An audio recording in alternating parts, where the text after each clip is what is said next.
যুবরাজনগর गोबां गोबां बिल फाइमानि रकनो काशनानि बागै तांस्लो डेपुटेशन जिबै लाइखा कांग्रेस बदल गोबां बिल फाइमानि रक काशनानि स्मार्ट मिटारनि मुंगै गोबां बिल नाहारजाक तंमानि रकनो मुथागनानि बागै तांस्लो TSECL डेपुटेशन जिबै लाइखा যুবরাজনগর ব্লক কংগ্রেস ব্লক কাসকো সচিন চৌধুরীনি তৈফাंबाय डेपुटेशन जिबै लाइखा स्मार्ट मिटार ni mungui गोबां बिल नाहारजाक tongmani rok kashnani load shooting tei low voltage ni jengjalno yakagrinani sanmung sanai deputation riwi lekha o sanmung rokno mukthang khlaijak ya hingke financial kotorke khorang tisinai hani hushiyari rekha congress bodol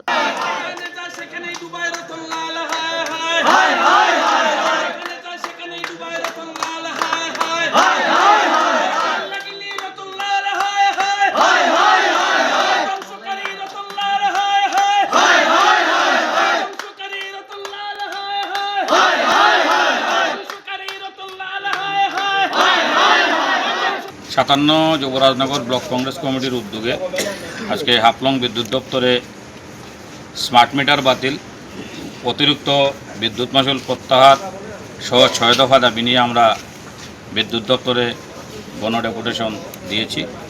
এখানে senior manager সাহেবের সঙ্গে আমাদের কথা হয়েছে।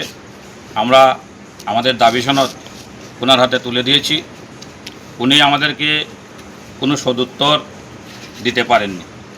ওনাদের কাছে আমাদের প্রশ্ন ছিল যে যুবরাজনগর বিধানসভা এলাকায় অধিকাংশ বাড়িতে জোরপূর্বক পুলিশ নিয়ে গিয়ে ভিজিলেন্স টিম দিয়ে স্মার্ট মিটার বসানো হয়েছে, যা ইলেকট্রিক রেগুলেটিং অ্যাক্টে নেই।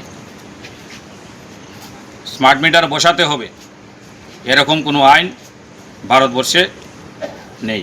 কিন্তু এই ত্রিপুরা রাজ্যে তথাকথিত সুশাসনের নায়ক মানিক সাহার নেতৃত্বে একজন নির্লজ্জ বিদ্যুৎ মন্ত্রী, যার কারণে ত্রিপুরা রাজ্যের শিক্ষা দপ্তর ধ্বংস হয়ে গিয়েছে, ওনার কারণেই আজকে কৃষি দপ্তর এবং বিদ্যুৎ দপ্তর নাজেহাল অবস্থায় রয়েছে। সেই রতনবাবুর নেতৃত্বে সমস্ত রাজ্যে জোরপূর্বক স্মার্ট মিটার বসানো হচ্ছে, যা সম্পূর্ণ বেআইনি। আমাদের দাবি অবিলম্বে সেই স্মার্ট মিটার বাতিল করতে হবে। আমরা দেখতে পেয়েছি স্মার্ট মিটার বসানোর পর থেকে বিলের সঙ্গে কয়েকটি চার্জ জুড়ে দেওয়া হচ্ছে, ফুয়েল চার্জ, ফিক্সড চার্জ, এই মিটার রেন্ট সহ অনেকগুলো চার্জ জুড়ে দেওয়া হয়েছে, যা একজন ইলেকট্রিকের কনজিউমার হিসাবে, গ্রাহক হিসাবে আমরা মেনে নিতে পারছি না।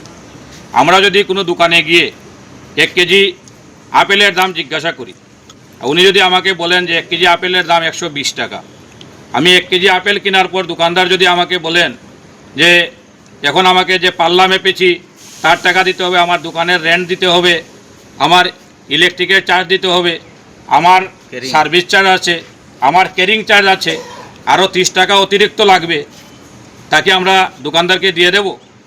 এখানে বিদ্যুতের ইউনিট ধার্য করা হয়েছে, তারপরে এই অতিরিক্ত চার্জগুলো কোথা থেকে আসলো আমরা দপ্তরের কাছে জানতে চেয়েছিলাম, কিন্তু দপ্তর আমাদেরকে কোনো সদুত্তর দিতে পারেননি।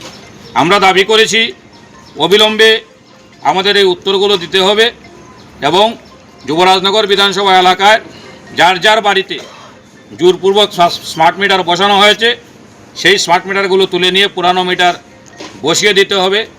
যাদের বাড়িতে পুরানো মিটার রয়েছে অথচ দপ্তর ইচ্ছাকৃতভাবে এই বাড়িগুলিতে বিল প্রদান করছে না, সেই বাড়িগুলিতে অবিলম্বে বিলের ব্যবস্থা করতে হবে এবং দপ্তর মর্জি মাফিক বিল পাঠিয়ে জোরপূর্বক গিয়ে মানুষের বাড়িতে বিদ্যুৎ বিচ্ছিন্ন করে দিচ্ছে, তার সুবন্দোবস্ত করতে হবে। যতক্ষণ আমরা এই উত্তর পাচ্ছি না আমরা হাফলং বিদ্যুৎ অফিস ঘেরাও করে রাখবো। আমরা বলে এসেছি সিনিয়র ম্যানেজার সাহেবকে, উনি বলেছেন উনি ওনার ঊর্ধ্বতন কর্তৃপক্ষের সঙ্গে আলোচনা করছেন।